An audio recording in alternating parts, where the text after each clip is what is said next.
Hello. हाँ hello. दिन भर में क हाली फोन लगा चुकनी। हाँ तू हमार फोन रिसीव काहे नहीं करत हो? देखा इतना काम हो ना, कबो व्यस्त कबो वेटिंग। तू का करेला हो? नहीं यार हम कंपनी में काम करते कि बेस्ट वेटिंग हम करत थी। चुप रह, हमरा तो कोनो शक होता। नहीं यार से कोनो बात ना, सब कौन चीज होता तो अच्छा तो दिन भर व्यस्त कहाँ रहेला?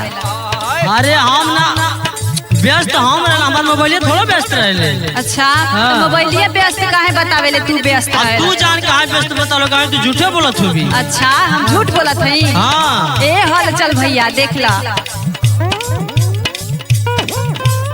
झूठ बनावा तड़न हमरा के। सुना सुनावा। तनी तनी बतिया कके फोन काहे धरे लगल?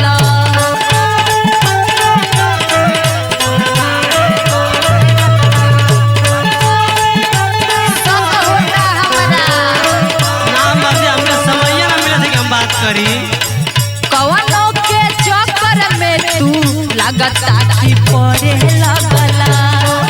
ना ना ना, ये बात हो। एक नारी बात हम चारी।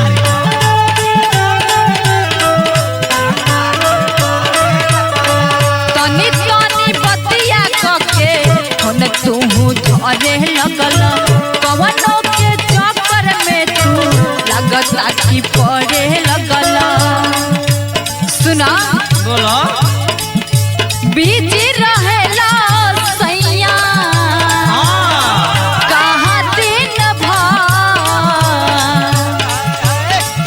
बिजी रहेला सैया कहाँ दिन भर? उठेला जवानी के लहरे राजा, जल्दी से आई जाना घर। अच्छा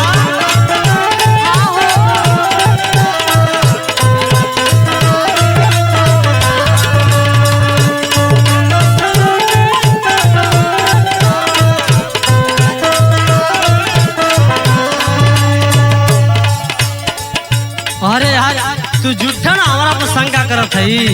ला दिन भर तू व्यस्त रहेला, तोहार फोन व्यस्त बतावेला, कहत हो कि तू झूठे करत है। ई सब करे वाला बात है कि ना जी? अरे पागल, हम तोरी अलावा केहू को चाहबे ना करीला तो बात कैसे करो? आई सब मर्दा यही गने कहलन से कि तोरी अलावा केहू के चाहबे ना करेला। अब सब मर्दन जैसे हम ना है, हम एक नारी बाल ब्रह्मचारी है। आई लइका जानत कि एगो घर वाली एगो बाहर वाली। ना यार ऐसा कोनो बात ना। बात सुनू। कह दिन भर काम करी ऐसन ना बतिया हुए। एगो बहाना। नहीं यार बात ना।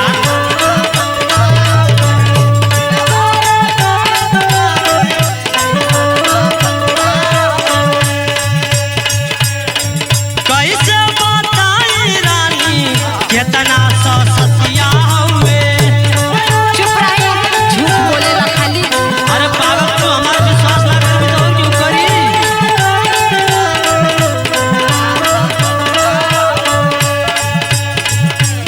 तू हमारे बच्चा के विश्वास काहे न करेली? कैसे होई विश्वास? हाँ विश्वास करे लायक रही तब ना। रमेश भैया हुआ, शामदेव भैया, सबसे तू पूछ लिए अगल बगल जाए के। अच्छा काजने सब उहे बतिया बोलो तब। अब भाई हम सबके तो कहले ना फोन के कि ये बतिया बोली हेलो। अरे तो यार कुल जाने नहीं हम ना। अरे हमार बात सुन। कहा दिन भर काम करी ऐसन ना बतिया हुए। कैसे बताई रानी कितना सतिया हुए। एगो बात माना, का कारा विश्वास नहीं हई धोखेबाज। इता कबो ना होई। नहीं जान ऐसा बात ना। कारा विश्वास नहीं हई धोखेबाज। ऐसे न होता तू नाराज गाड़ी धर के घर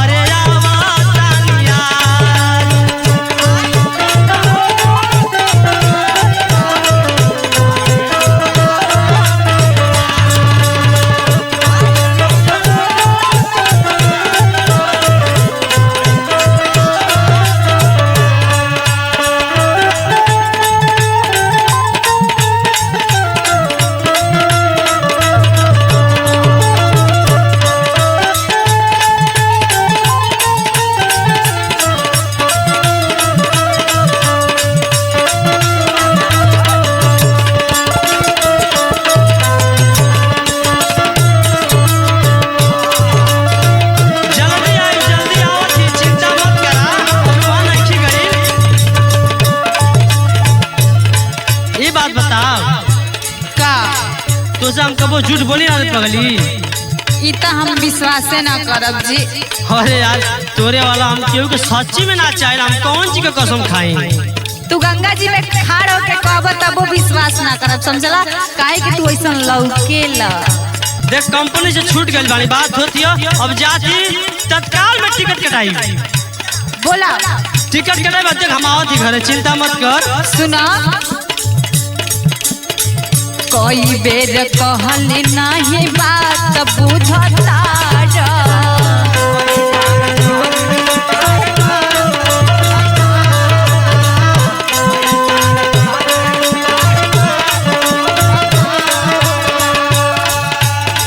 तोहरा बिन अकेले सैया कटे नहीं जा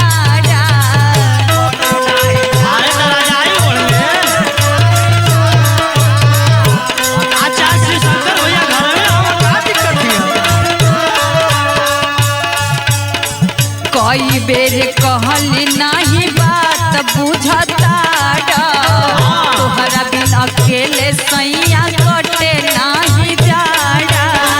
सुना सुनावा पानी बिना मछली जैसे, पानी बिना मछली जैसे तड़पी से उठेला जवानी के लहरे राजा जल्दी से आई जान घर। रूम से निकल लाई, स्टेशन पे पहुंचो लाई, चिंता मत कर। सही में हाँ रे।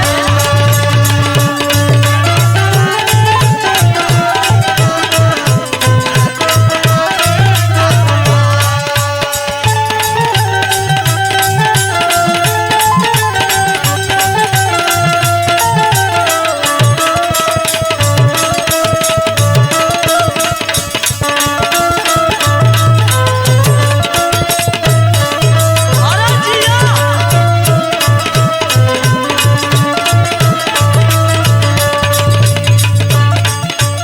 एगो बात जानती, का रूम से निकल गई है, हाँ बस स्टेशन छोड़ के तो हमारे 100 मीटर है हमारे रूमवा से।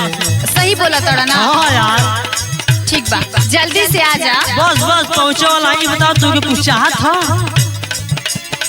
कुछ चाहत था का बताई, जीवन तोहार इच्छा करी ले लिहा। हेलो हाँ हाँ देख का ले ले तोरे खातिर बता देत है। बतावा तो। माथावा के बिदिया लिहली होठावा के लाली। एक नंबर काम कइले हउआ। और कुछ चाहिए?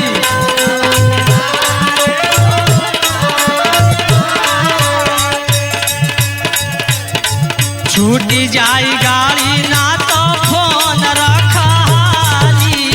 एक नंबर खाया जल्दी से आवा। बस बस चाय वाला